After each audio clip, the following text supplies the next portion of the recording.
She found a tombstone with her name and the man she loved marrying her sister. The wind over Sycamore Wells came dry and strange, dragging the scent of char and old lilac through the hollowed hills. The cemetery sat half-swallowed by prairie scrub, forgotten, cracked, a place where names faded before bones. Maybeth Callahan stood before a stone with her name on it. Her coat flapped in the gust like a tattered flag. Dust clung to her boots, to the burn scars along her left hand. She didn't flinch when the wind hissed over the grave, nor when a crow let out a rasp from the dead mesquite behind her. She stared at the engraved lie, Maybeth L. Callahan, 1865–1886. Beloved daughter. They buried her, but they didn't finish the job. The silk handkerchief in her pocket still smelled faintly of rose and kerosene. Her fingers brushed it, then curled into a fist. Somewhere beyond the chapel ridge, church bells chimed a wedding march. Her sister's. With her fiancé. Maybeth didn't cry, didn't speak. She just turned, slow, toward the sound, and walked. She'd come back from the dead. Now she was fixin' to burn down the truth. And this time, no one would look away. The earth above Maybeth Callahan's grave was cracked.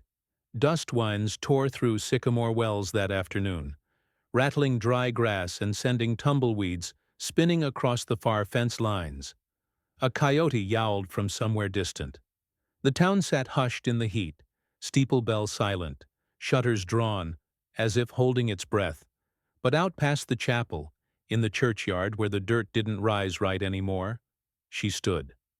A woman in a wide-brimmed hat, coat stitched too thick for summer, boots worn near through. Her shadow lay jagged across the stone that bore her name. Maybeth L. Callahan, 1865–1886. Beloved daughter, taken too soon. Her eyes traced the carved lie like a map she'd walked blindfolded. The stone was simple, cleaned once, maybe, but now weathered by rain and bird shit, forgotten. Someone had left a wilted spray of wildflowers weeks back. Probably the preacher's wife. Maybeth crouched, slowly, knees popping. The burn along her left leg tugged under the fabric, scar tissue tight as old leather. She reached forward and let her fingers hover just above the earth. 2 years. 2 years since Elora had left her unconscious in the burning stable, snatched her dowry and cried at her funeral. 2 years since Henry Lovell, her betrothed, stood in this very spot, black coat immaculate, jaw clenched, as the preacher gave thanks for Maybeth's sweet and gentle soul. 2 years since he'd looked Elora in the eye and said, "I'm sorry," like it meant something. Now he was marrying her. Today. The wind shifted. From beyond the ridge, the faint peal of church bells rose, delicate and cruel. Maybeth stood. Her spine straightened slowly. She didn't flinch, didn't weep. Her fingers went to the inside pocket of her coat, drew out a square of silk, burned along one corner, black and singed. Her wedding handkerchief. Her mother's lace is still intact along the edge. The only thing that hadn't turned to ash that night. She'd found it folded beneath the trapdoor of the old blacksmith's barn. The man who'd pulled her from the flames, hidden her while her own family readied the casket. Jonah Bly, mute as stone, hands blackened from war and fire, but loyal in ways words couldn't carry. Maybeth tucked the handkerchief back against her chest, close to the skin. She turned from the grave. Behind her the chapel bell rang again. 1 ring, then 2, then 4. Each chime a nail in the coffin they'd hammered shut over her name. She walked, boot heels pressing dust. She didn't follow the road. She slipped along the back trail, through ironweed and wild bramble, where children once dared each other to chase ghosts. Now the ghost was walking. As she reached the edge of the upper rise, the town unfurled beneath her. Modest homes, a crooked row of shops, and at the far end, the white church with its double doors flung open. Guests lined the walk, black coats, lace gloves, glinting cameos. Sycamore's best. Henry stood on the steps, tall and somber, buttoned into gray like it could hold his grief together. He looked older, sharper, but not happy. Then Elora appeared. Maybeth's breath caught, just once. Her sister's gown was simple, familiar. It had been Maybeth's, altered slightly at the hem. The veil, too. Even the pearl pin that their mother once said should be worn by the first bride of the Callahan girls. Elora wore it with her chin high, smile soft, sorrowful. Practiced, Maybeth tasted iron. She watched Elora touch Henry's arm. He didn't flinch, but he didn't smile either. His fingers didn't curl around hers. Good. It wasn't love then. Just a funeral rewritten as matrimony. She turned her face from them. Let the wind take her breath. 20 minutes later, she stood in the old Callahan horse barn, or what was left of it. The beams were blackened from the fire, split like bones. Ash still crusted the corners, though no one came here anymore. Not even the drunks. It reeked of smoke and memory. She walked the perimeter slowly, past the singed feed bins, the broken gate. Her boot scuffed something metal in the dirt, a horseshoe half melted. She picked it up, ran her thumb along the edge. Here, she'd woken up choking, skin blistering, mouth full of blood. Here, she'd seen Elora's face in the crack of the burning door, and watched her turn away. A sound behind her. Maybeth spun, hand already near the derringer strapped beneath her coat. But it was Jonah. He stood just inside the threshold, hands in the pockets of his canvas trousers, hat tilted back to show soot-darkened skin, and a face carved by silence. He nodded once. She relaxed, lowered her hand. "You heard the bells too," she said. Jonah didn't answer. He never did, but his jaw tightened. She crossed the barn toward him and held up the scorched handkerchief. "You still remember where you found me?" Jonah nodded. "I'm going to ask you to dig," she said softly. "Again." From his pocket, Jonah pulled a folded sheet of old parchment. A map of this place, with a red X scratched behind the stall. She blinked, then smiled. "Just barely. You knew I'd ask." He gave a slow shrug, eyes gleaming faint beneath the brim. They worked until nightfall.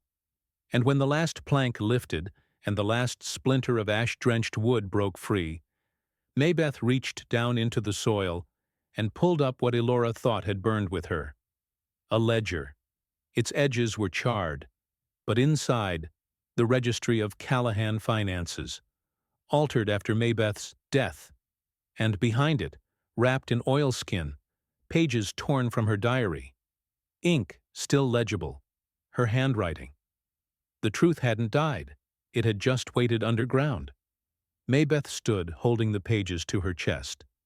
Next week, Elora and Henry would be filing to consolidate Callahan lands under joint title. This week, Maybeth was going to remind the town who the land truly belonged to. She looked once more at the grave behind her, then back to the firelight of the town beyond the hill. "They buried me wrong," she whispered. "Time to dig up everything else they got wrong too." It began with a flower, a single blue thistle, laid at the doorstep of the Lovell house before dawn. Blue was Maybeth's favorite, known to anyone who'd watched her ride across the plains with a sash, the same color snapping in the wind. Elora found it first. She stared at it for too long, fingers hovering just above the dew-covered stem. When Henry came out, she was already trembling. "A prank," she said quickly. "Children, maybe." But Henry didn't answer. He simply stared at the flower like it might speak. By mid-morning, a page of burnt paper appeared tacked to the old oak tree near the blacksmith's lane. Scorched along the edges, ink faded, but still readable. A diary page. Her handwriting. A passage Henry had once traced with his fingers. "They say fire cleanses. But it also remembers. I wonder which I'll become." The townsfolk gathered to read it. Some crossed themselves. Others muttered about spirits unsettled. No one saw who'd pinned it. From the shadows of the abandoned boarding house, Maybeth watched them squirm. She moved like vapor, never using the main roads, never staying in one place past moonrise.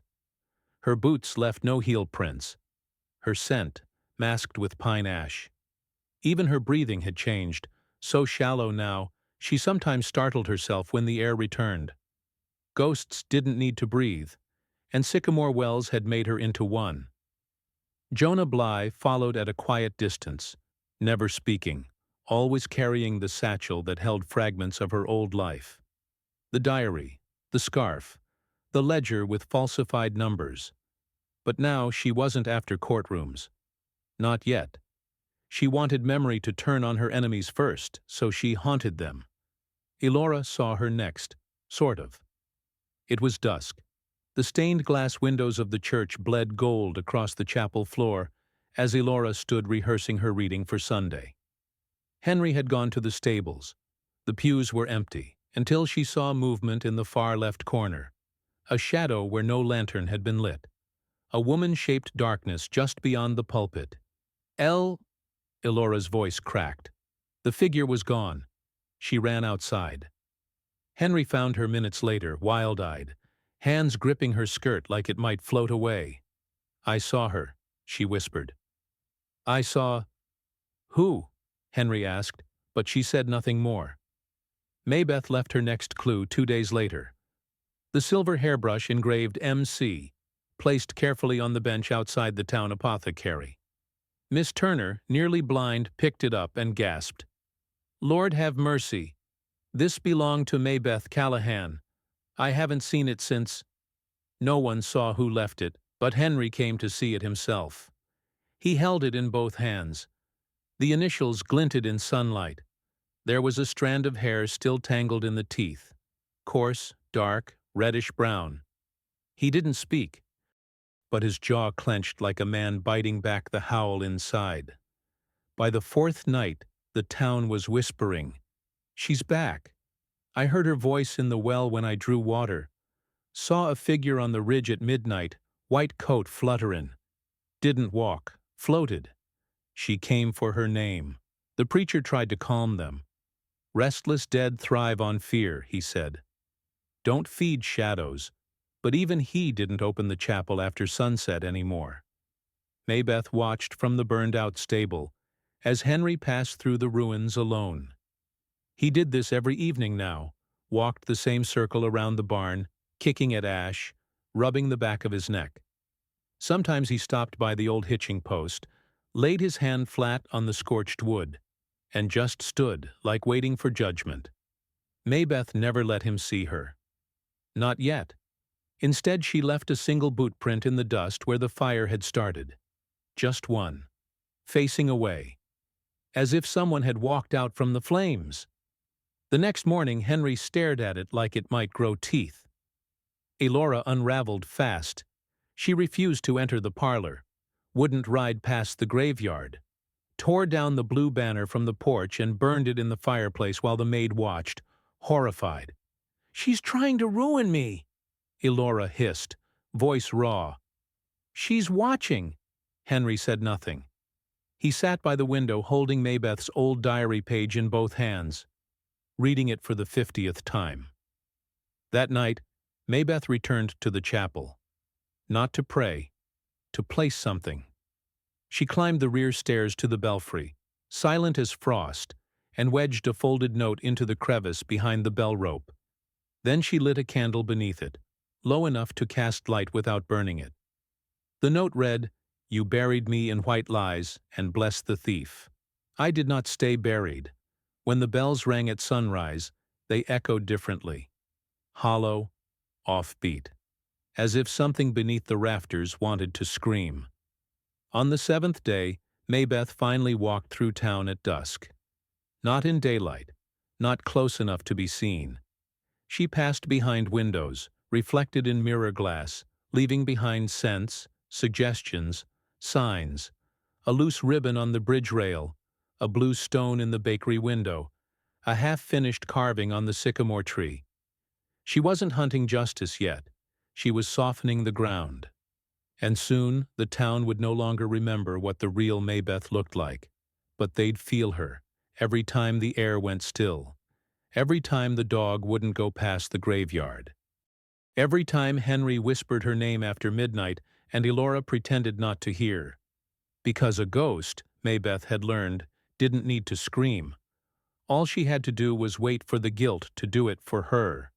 By now, the town of Sycamore Wells no longer said Maybeth's name aloud, but they whispered it under their breath, as if afraid the air might carry it too far.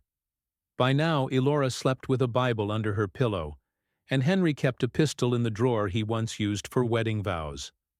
And still, Maybeth had not shown her face, but today she would leave something that couldn't be explained away. Not a whisper, not a shadow, a truth written in her own hand, and stolen from her before the fire. The law office sat above the bank, shuttered and still. Maybeth slipped inside just after dawn, the cleaning girl having left the side door unlatched. She knew the floorboards by memory, where to step, where to breathe. Her feet made no sound. Jonah waited outside, watching the street below, arms crossed. If someone approached, he'd signal. He always did. Maybeth moved to the old cabinet against the back wall, where Callahan estate documents were kept in alphabetical stacks behind a broken brass latch. She pulled it open. Ledger books, registry forms, wills. Her own name wasn't there anymore, but Elora's was, listed beneath the entry. Marriage alliance, Elora Callahan plus Henry Lovell, authorized beneficiary of estate holdings, pending consolidation filing July 1st. She stared at it, then at the blank line below. Her name had been replaced by her sister's. It wasn't just about love or betrayal. This was erasure. Legally. Spiritually. She opened her satchel and laid out the proof. Her diary pages, half burned but legible. Her original will, water-stained and signed. And the hand-stitched handkerchief, edges scorched, but with the family crest still intact in thread. On the back of the ledger page, she pinned a note in ink, darker than night. You erased my name from the record, but you forgot I wrote my own story. She didn't lock the drawer. She left it half open, just enough for the clerk to notice. Then she vanished before the first boots hit the stairs. By noon, the entire legal office was abuzz. The clerk, a twitchy man named Ben Winthrop, ran across the street waving the ledger page. Within an hour, it reached the mayor's hands. Then the preacher's. Then the Lovell house. By sundown, Henry had locked himself in his study, clutching the half-burned diary pages in both fists. He read them again and again. He knew this handwriting. He'd once said it reminded him of prairie wind, hard to catch, harder to forget. Elora tried to explain it away. She must have written them before. Maybe before the fire. Maybe I just forgot.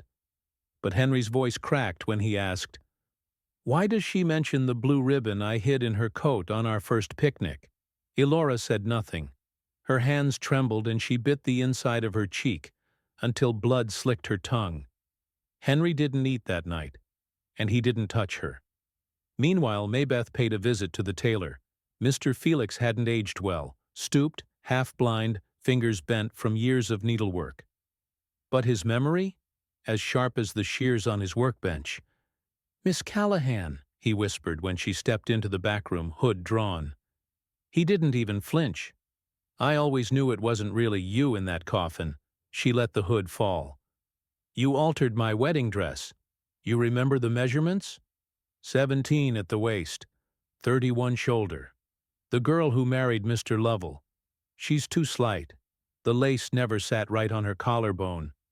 I told her that. You kept the fitting notes?" He nodded slowly, opening a drawer, pulling a wrinkled sheet of measurements and charcoal sketches. She pressed his hand. "I'll need your testimony." "My word's not worth much these days," he said softly, "but I'll give it." Later that evening, the preacher's wife found a copy of Maybeth's baptism certificate in the poor box at the church, still warm from the ink and wrapped in the silk ribbon from Maybeth's first communion. She opened it, and her heart stalled when she read the last line written in Maybeth's own hand. "You called me beloved once. You sang over my coffin. Now sing over the living." The woman wept and lit a candle for the girl she'd helped bury. Back at the Lovell estate, Elora paced their bedroom like a caged fox. "She's coming for me," she hissed. "She was always here," Henry murmured. "What does that mean?" Henry looked up, eyes hollow. "It means I never stopped hearing her voice, even when I tried." Elora reached for his hands. "She's dead, Henry. She's dead." He pulled away. "Then why are you afraid to go near her grave?" Elora stared at him, then turned sharply. She didn't answer. She couldn't, because Maybeth's grave had never felt empty to her, not since the first time she laid a bouquet and found the ribbon missing. Maybeth returned to the burned stable that night. She stood in the ashes with Jonah beside her. The stars above wheeled silent and cruel. "He's beginning to remember," she whispered. Jonah nodded, then pointed to the leather ledger she'd recovered. "There's one entry left," she said, flipping through it. "An expense report signed with her name 1 week before the fire. Below it, a signature that matched hers perfectly, but bore the date 2 days after she was declared dead. Forgery. Proof." She exhaled. "Now they won't just whisper, they'll wonder." Jonah held out a small parcel. Folded parchment, wrapped in black thread. Her next letter. She took it gently. In the morning, she would leave it on the preacher's pulpit, along with the final page of her diary. "They buried my voice in soot and lace, but I still remember every lie they told to keep me quiet." This time, the whole town would read it, and someone, maybe everyone, would have to say her name again. Out loud, in daylight, the church bells rang for mercy that morning. Inside the white chapel at the heart of Sycamore Wells, every seat was filled. The town's finest had gathered for the Widow's Fund auction. Bonnets crisp, boots polished, hearts ready to clap for charity and forget what they'd buried 2 years before. Elora Callahan stood at the pulpit. Her voice was soft, careful, wrapped in false modesty like a veil. "We gather not just to give alms, but to give grace, to those who've lost, to those who've endured." She turned her head slightly. "We all know something about loss." The congregation nodded. Henry stood behind her, stiff in his gray suit, eyes dulled by habit. That was when the side doors opened. The hinges groaned like a wound splitting open. Heads turned, and into the light stepped the dead. Maybeth Callahan walked slowly down the aisle, her boots clicking against the wooden floor. Her face half-shadowed beneath the brim of her hat, her coat road-dusted, stiff.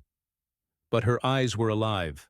Scars peeked from the collar of her blouse, pale lines of fire across her throat. Her left hand, uncovered, showed the twisted remnants of a burn. She didn't flinch when gasps rose around her. She didn't speak. She didn't have to. Elora froze mid-sentence, paper trembling in her grip. Henry's mouth parted slightly. He took 1 step forward, then stopped. The preacher stepped back as if the ghost had teeth.